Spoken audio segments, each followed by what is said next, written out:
Welcome to Locked On Blues. Guys, I can admit something. I was a little bit wrong in yesterday's episode. I was really hard on one particular player, and I do have to admit I wasn't right, but I have a reason why I'm saying what I said.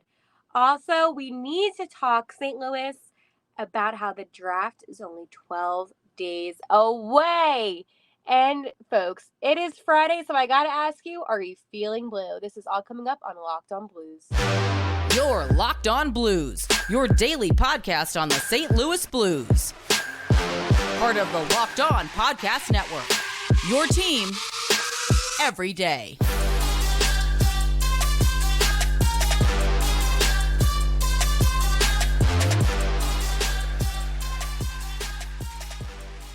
Thank you guys for making Locked On Blues your first listen every day. And I want to let you guys know today's episode is brought to you by Game Time.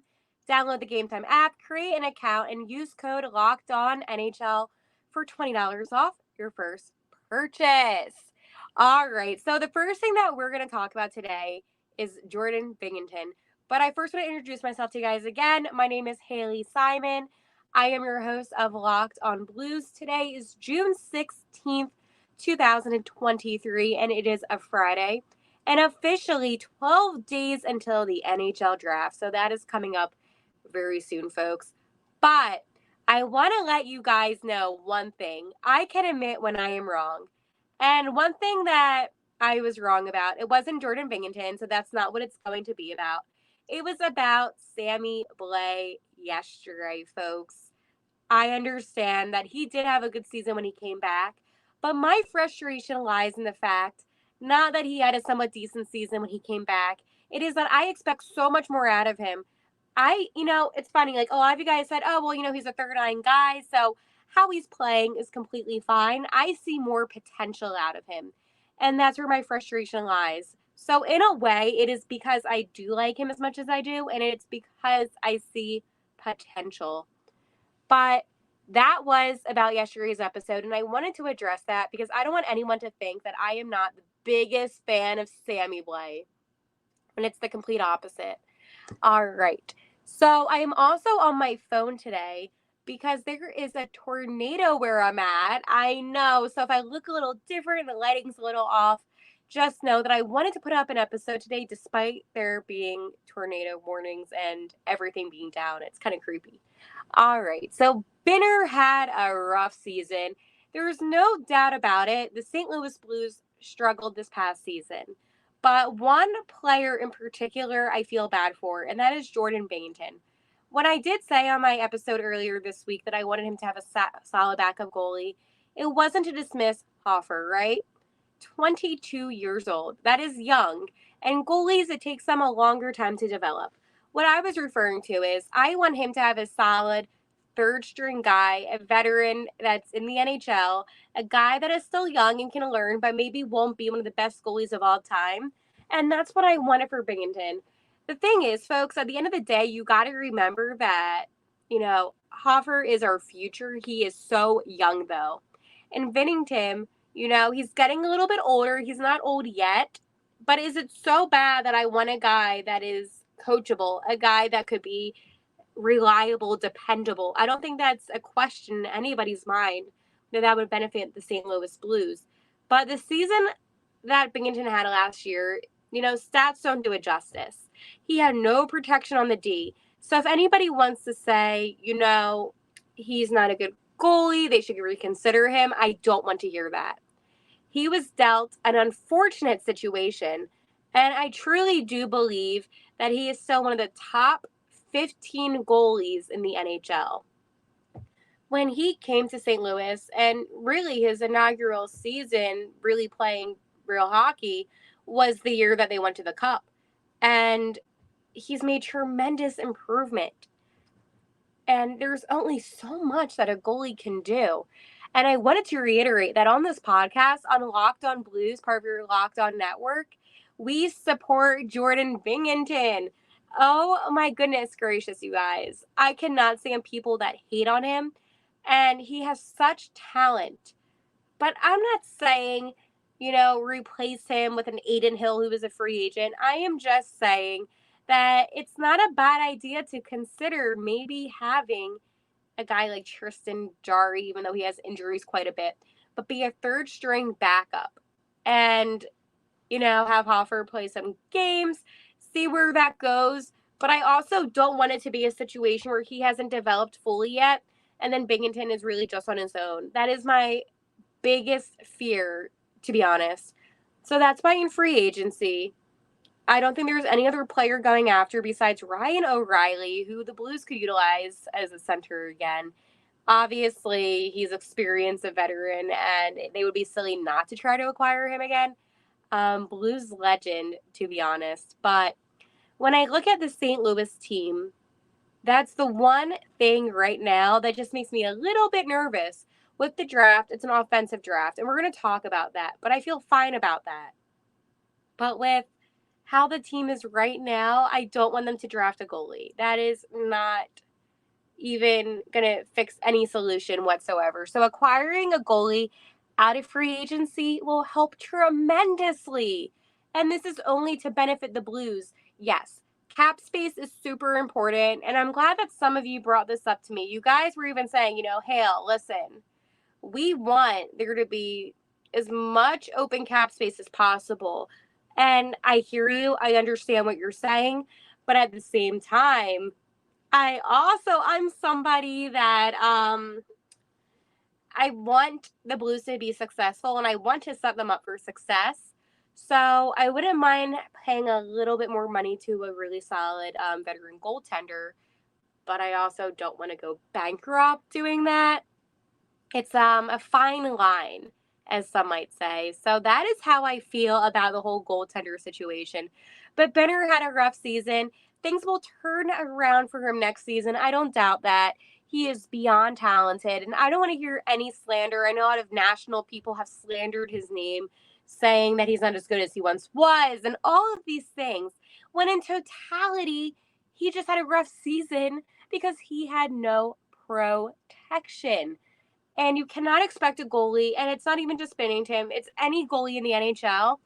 You cannot expect them to play phenomenal when they have no protection. That is asking way too much, and that's unrealistic, and it makes me upset because he has so much value, so much potential. He's essentially the reasons why the Blues won the Stanley Cup. I think it was when the Blues were in Philadelphia in January. He shut out the Flyers, and that was his real first game where he just proved that he was solid. Don't cry, I believe that's the game it was off the top of my head, but the point is, he is a stud. I see so much potential within him still, and he has not hit his peak. And that's another thing of being 28 years old. I know what you're saying. Hale, that's a little old for hockey. No, it is not. Not when it comes to being a goalie. This is his prime time. So I expect him to have a very successful season next season, but that is only if the Blues step it up with his protection. There's only so much that he can do. So I just wanted to reiterate again, he is such an important player, such an important piece of St. Louis, and I think that he isn't given enough credit, and I feel bad about that because, Berube, he even said that this was a rough season, and it just, everyone knows that it was a rough season, but nobody is saying, Binnington gave it his all. Nobody is saying that. And I wanted to reiterate again, my whole thought process is basically, and this is just my thought of the day, it is, quote, how can we make Binnington feel better? That is my thought process. So that's why the first thought I had was getting him somebody that he could depend on, because having a guy that's 22 years old come in, that could be a little nerve-wracking. So who wouldn't feel a little uncomfortable about that? So that is why I think that, and I wanted to get that out of the way. All right. Before we talk about how the draft is only 12 days away, I want to tell you guys about Bird Dogs. Bird Dogs make you look good. Bird Dogs are a stretch khaki short and are designed to fit slimmer through the thigh and give your legs a truly sculptured look. Bird Dogs are awesome. I know tons of people that wear their Bird Dogs all the time. It is like the best present to give somebody. So go to birddogs.com/LockedOnNHL for a free Yeti style tumbler with your order. That's birddogs.com/NHL for a free Yeti style tumbler. You won't want to take your bird dogs off, we promise you. Alrighty, folks, the NHL draft is only 12 days away. I know, it's kind of getting to me now. The reality is kicking in. This draft is one of the biggest drafts that St. Louis has ever had. And I wanted to ask you guys a question. So I did on Twitter at Locked On Blues. And do you think the Blues will try to trade up in this draft at all? Now, some of you guys brought up a good point. You don't want to trade up because you don't want to potentially lose having 3 first-round draft picks. And why is that so important? Because I know what you're thinking. Having a later draft pick, you have the 25th and the 29th overall. Those are still really good picks. Besides obviously having the 10th overall, but the 25th and 29th, even though they're later in the draft, they're still awesome picks. And no matter who you get, that guy will most likely be playing in the NHL and develop fantastically. That's just how it is. So here's my thing, though. The guy that I really liked for St. Louis, Zach Benson, I mentioned this yesterday when I talked about him. I am afraid that he is going to go 8th, 9th overall. If the Blues are able to trade up a little bit, I don't know about getting Montreal spot, but maybe the Arizona Coyotes who are at 6, maybe they're able to make a little bit of a deal, a trade, you name it. Maybe they can get that 6th spot and things will go better for St. Louis. The problem is that when it comes to this draft, this is a very competitive draft. This is a competitive draft offensively. Defense, not so much. Offense, absolutely. And a lot of these players, too, are both defensively strong. So besides them having great offensive skills, since a lot of them are centers, wingers, they also can play great defensive offense, which is super important in this day and age. You want your players to have value and different skills, and these guys definitely have that. Now, my one thing that I will say, and we can talk about this more in detail next week even, is a worst case scenario. Who would be the worst case scenario that St. Louis picks at number 10? Obviously, you want to go for the best guy overall. That is not even a question. I don't want anybody in any single way to think that I want them to go after a guy that isn't the best when it comes to their 10th overall pick. Absolutely. But hear me out, St. Louis. Okay? This is just how I'm thinking. We're having an open conversation. This is a fun Friday. And who's to say that we can't have a little bit of fun? But on Locked On Blues, I asked you guys, over 80 of you voted, and majority of you guys said yes, let's try to trade up. I don't think that Armstrong would be stupid about what he does to trade up. But going from 10th to a 6th will guarantee you for a fact that you're going to get a top offensive player. Now, here's the dilemma. Is it worth giving up your 25th or 29th overall picks? I don't know. Because the way that I see it, I would rather get 3 really solid guys than just 2. It's a really weird situation. It's like, for instance, if the Blues had the opportunity to go to the 3rd overall and take Columbus' spot, no brainer, get rid of that 29th overall. Who cares at that point? But because you're not going to be moving that far up in the draft, I don't know if that's worth it. Now, I would prefer, instead of them having the 25th and 29th, for them to have a spot maybe 12th to 16th overall, just so they can get still a higher pick. But it will be really interesting to see what Doug Armstrong does within these next couple of days, because the draft is only 12 days away. There hasn't been that much movement in the NHL. Yes, there's been rumors about teams wanting to trade up, but nothing officially is happening yet. And it makes you wonder, when will this move happen, if it does happen? But I'm not completely sold anything will happen, but I kind of want them to move up just a little bit.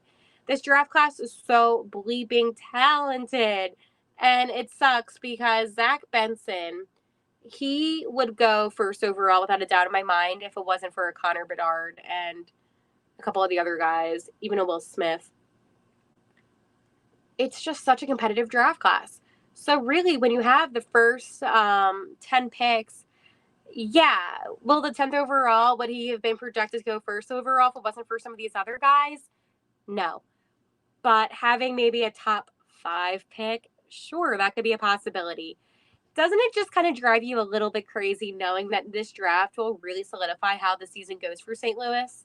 That this draft really is the future of St. Louis hockey. Next year's draft class, to be blunt, isn't that great. It's really not.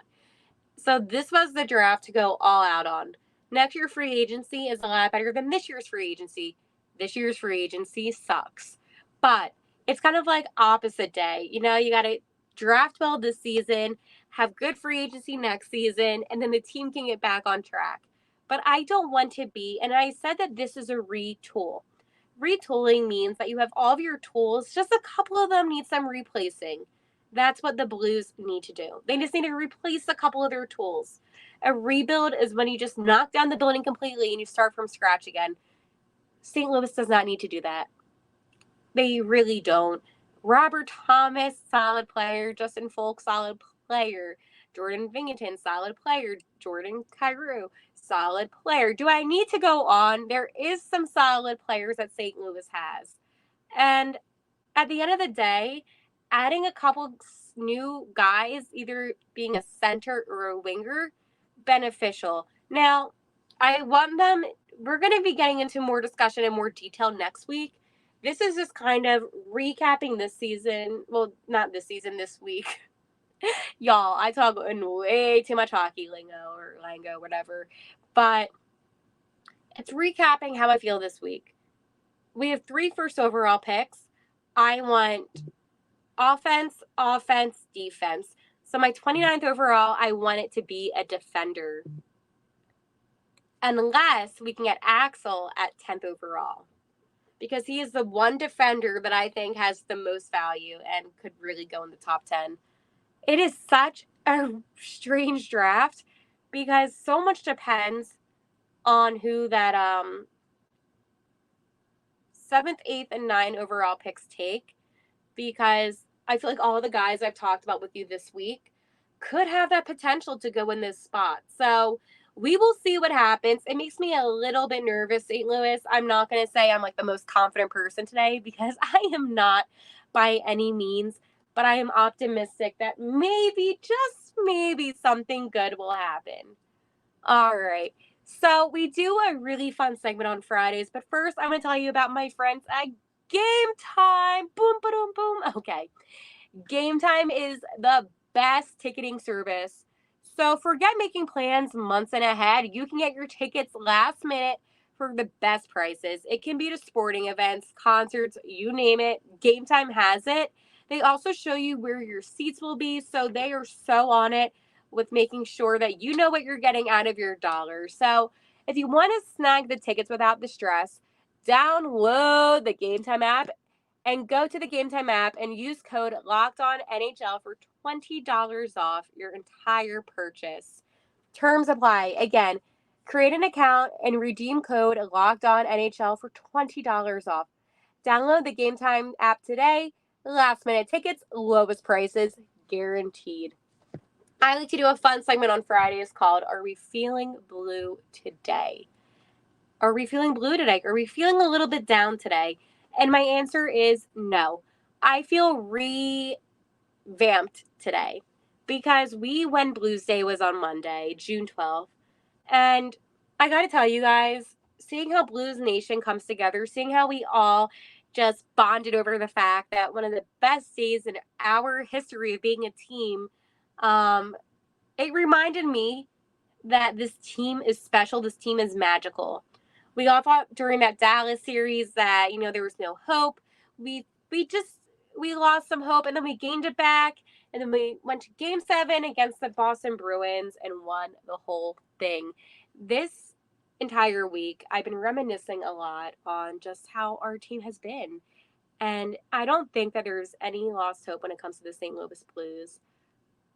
I needed that this week too, to be honest, because this past season was so disappointing.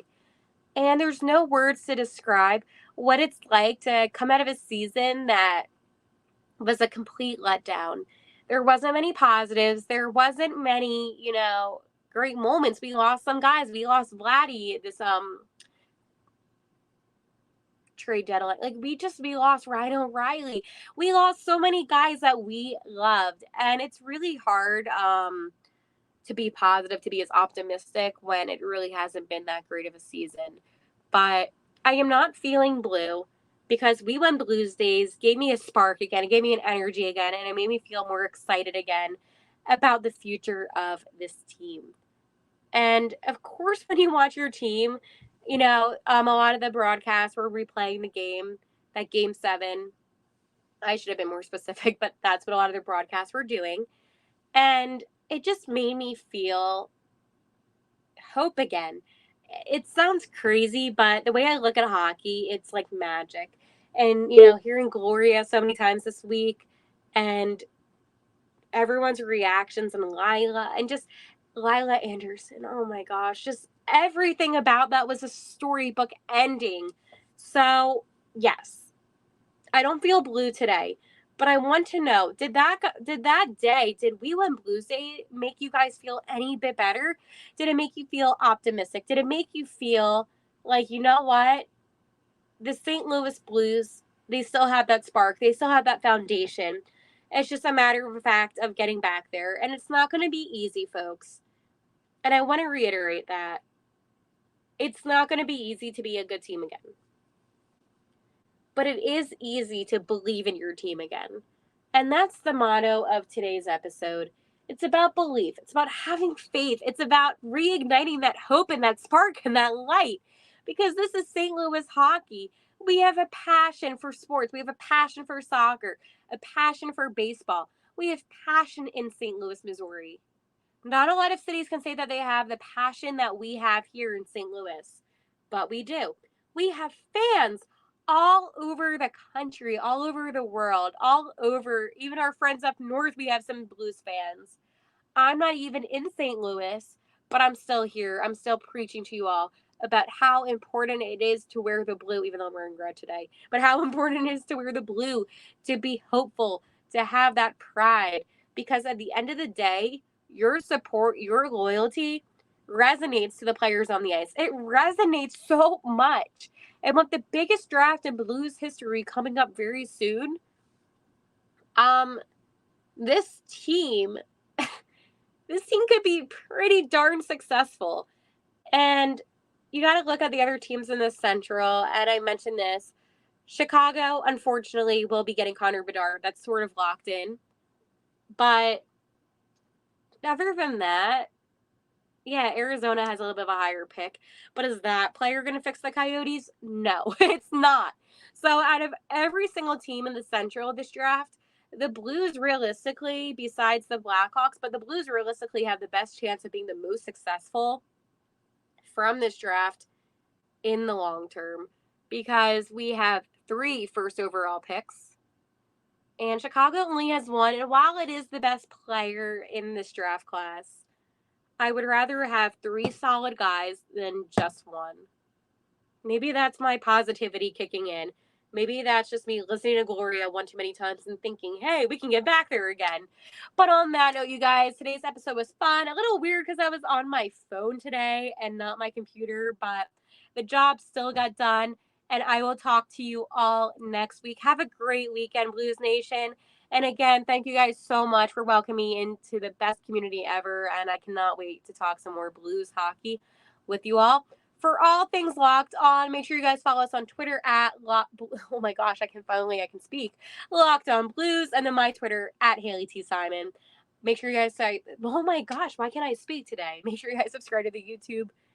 And on that note, I'm going to call it a day. Bye, guys.